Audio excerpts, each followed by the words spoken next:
One nation one election को लेकर बड़ी खबर सामने आ रही है। सूत्रों के हवाले से इस वक्त की ये बड़ी खबर सामने आ रही है।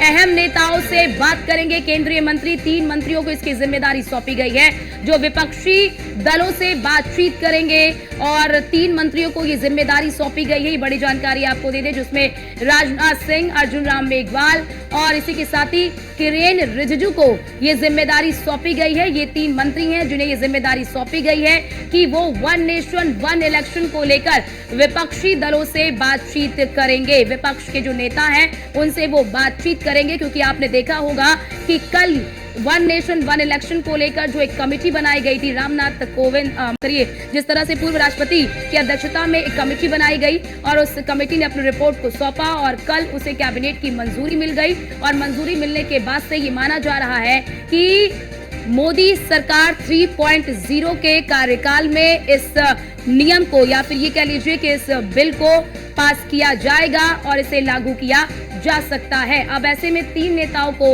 ये जिम्मेदारी सौंप दी गई है कि वो विपक्ष के नेताओं से बातचीत करें। और हमारे साथ हमारे संवाददाता पीयूष तिवारी लगातार हमारे साथ बने हुए हैं। पीयूष, कल जैसे ही ये खबर निकलकर सामने आई कि इस रिपोर्ट को कैबिनेट की मंजूरी मिल गई है, उसके बाद से विपक्ष लगातार हमलावर नजर आया। मल्लिकार्जुन खड़गे ने कहा कि ये संभव नहीं है, ये डेमोक्रेसी पर प्रहार है। अब क्या लगता है कि जो इन 3 मंत्रियों को ये जिम्मेदारी सौंपी गई है, ये विपक्ष से बातचीत करेंगे, समन्वय को स्थापित करेंगे?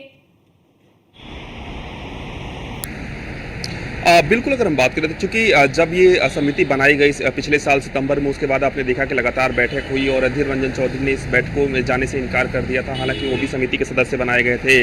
ऐसे में जब इस समिति के प्रस्तावों को मंजूरी मिल गई है और संभवतः जब आने वाला सत्र होगा तो कहीं ना कहीं इस बिल को पेश भी किया जाएगा, तब देखने वाली बात होगी कि सदन में क्या कुछ रुख रहता है विपक्षी दलों का। चूंकि 47 दलों ने विचार रखे हैं और 32 दलों ने इसका समर्थन किया है।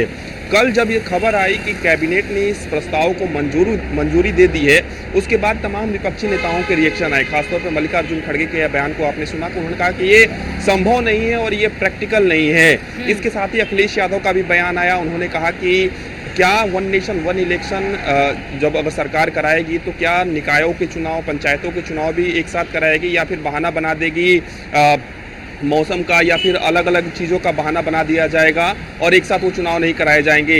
तो अखिलेश यादव का अपना स्टैंड था। हालांकि विपक्षी दलों में मायावती ने एक तरीके से सकारात्मक रुख कहीं ना कहीं अख्तियार किया और उन्होंने एक तरीके से इसका समर्थन कर दिया। सबसे बड़ी बात है कि अब मोदी सरकार के पास ये चुनौती है कि किस तरीके से इस बिल को पेश किया जाए और इसको पास कराया जाए, क्योंकि मोदी सरकार के एजेंडे में है कि वन नेशन वन इलेक्शन कराया जाएगा।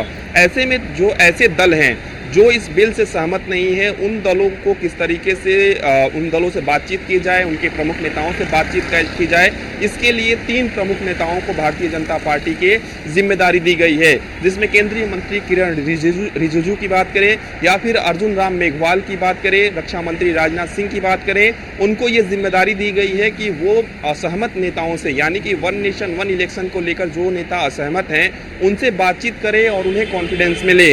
हालांकि राजनाथ सिंह की अगर बात करें तो राजनाथ सिंह की एक खूबी रही है कि जब भी वो विपक्ष के नेताओं से बात करते हैं तो उनके बात करने का जो लहजा होता है, जो तरीका होता है, काफ़ी बेहतर होता है और उस समझाने में काफ़ी हद तक सफल होते हैं। और यही कारण है कि रक्षा मंत्री राजनाथ सिंह को भी कहीं ना कहीं ये जिम्मेदारी दी गई है।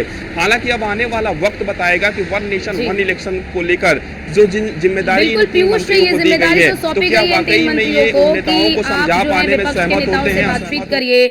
ठीक है, बहुत शुक्रिया आपका पीयूष हमारे साथ जुड़ने के लिए और महत्वपूर्ण जानकारी हमारे दर्शकों तक साझा करने के लिए।